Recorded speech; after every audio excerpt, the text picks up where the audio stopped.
નમસ્કાર મિત્રો, અમારી ભક્તિ બે ચેનલમાં તમારું હાર્દિક સ્વાગત છે. આજે આપણે વાત કરીશું કે જયા એકાદશી ક્યારે છે અને પૂજા વિધિ મુહૂર્ત. તો મિત્રો, વિડીયોમાં જોડાયેલા રહેજો. તો આપણે વિડીયોને શરૂ કરીએ. પ્રિય ભક્તજનો, આજના આ પાવન દિવસમાં ભગવાન શ્રી હરિ વિષ્ણુના ચરણોમાં સમર્પિત જયા એકાદશીનો છે. માઘ માસના શુક્લ પક્ષની એકાદશી તિથિ માત્ર એક તારીખ નથી, પરંતુ ભક્તિ, વૈરાગ્ય અને આત્મશુદ્ધિનું મહાન અવસર છે. શાસ્ત્રોમાં કહેવાયું છે કે જ્યારે મનુષ્ય જીવનમાં પાપ, દુઃખ, ભય અને અજ્ઞાનથી ઘેરાયેલો છે, ત્યારે ભગવાન વિષ્ણુના બહાર કાઢવા માટે માર્ગ બતાવે છે, અને એ માર્ગ છે એકાદશી વ્રત. જયા એકાદશીનો અર્થ છે જયા એટલે કે વિજય. પાપ ઉપર વિજય, દુઃખ પર વિજય અને અધર્મ પર ધર્મનો વિજય. પ્રિય ભક્તજનો, માનવ જીવનમાં સુખ અને દુઃખ બંને આવે છે. અનેક વખતે એમ આપણે જાણીએ કે અજાણતા અમને કર્મ કરી બેસીએ છીએ, જેનાથી આપણા મન પર ભાર પડે છે.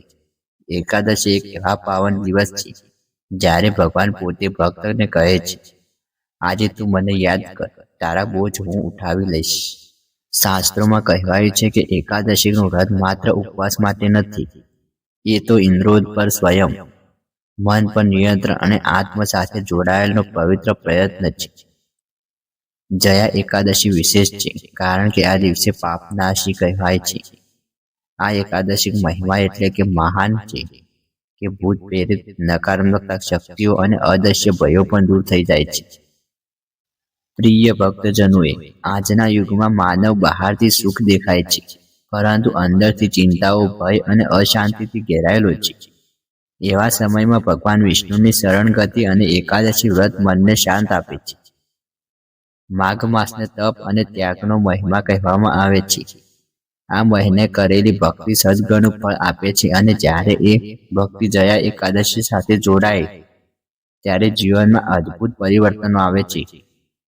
શ્રીમદ ભગવદ્ ગીતામાં કહે છે કે મનુષ્ય જે મન ભાવથી ભજે છે, હું એનું ભારણ ઉઠાવી લઉં છું.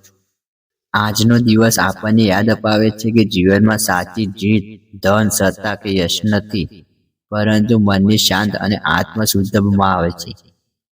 આ પ્રસ્તાવમાં નાનો અંત એટલું જ કહીશ કે જો તમે જીવનમાં કોઈ પણ સંકટ, દુઃખ, ભય કે અડચણો અનુભવી રહ્યા હોય, તો ભક્તિભાવથી જયા એકાદશીનું વ્રત કરો. આવો આજે સૌ મળીને ભગવાન શ્રી હરિ વિષ્ણુના ચરણોમાં પ્રાર્થના કરીએ કે તેઓ આપણે પાપ નાશ કરે, જીવનમાં શાંતિ અને સુખનું પ્રદાન કરે. ઘણા ભક્તોના મનમાં પ્રશ્ન હોય છે, જયા એકાદશી 28 કે 29 તારીખ? શાસ્ત્ર મુજબ ઉદય તિથિ પ્રમાણે એકાદશીનું વ્રત કરવામાં આવે છે. એકાદશી તિથિ 28 જાન્યુઆરી સાંજે શરૂ થાય છે, પરંતુ 29 તારીખે સૂર્યોદય સમયે એકાદશી હોય છે. વ્રત 29 જાન્યુઆરી જ રાખવાનું છે. આ નિયમે સર્વ એકાદશી માટે લાગુ પડે છે. હવે જાણીએ પૂજા વિધિ. બ્રહ્મ મુહૂર્તે ઉઠીને સ્નાન કરો. સ્વચ્છ પીળા કે સફેદ વસ્ત્ર ધારણ કરો. ઘરમાં ભગવાન વિષ્ણુ કે શ્રી કૃષ્ણની મૂર્તિને સ્થાપન કરો. તુલસીના પાન, પીળા ફૂલ, ઘીનો દીવો, ધૂપ, ફળ, પંચમુખી અથવા સાદું જળ.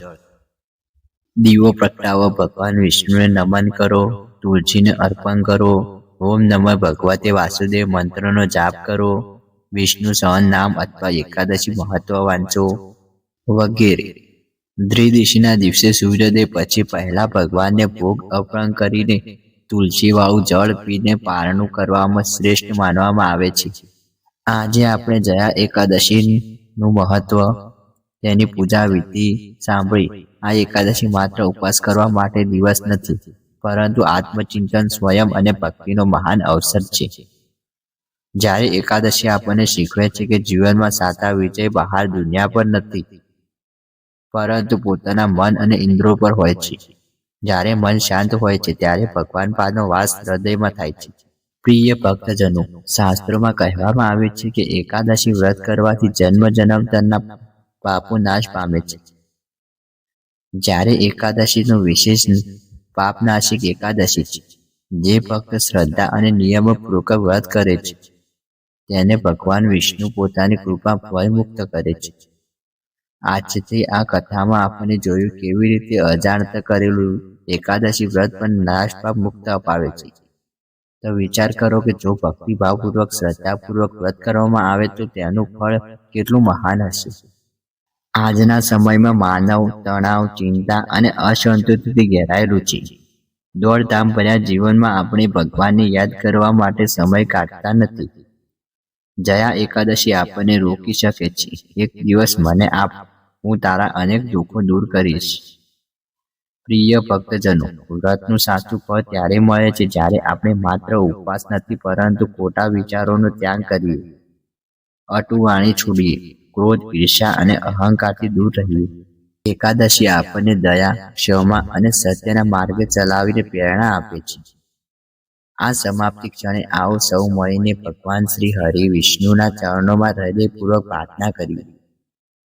હે પ્રભુ, અમારા જાણતા અજાણતા થયેલા પાપોને ક્ષમા કરો.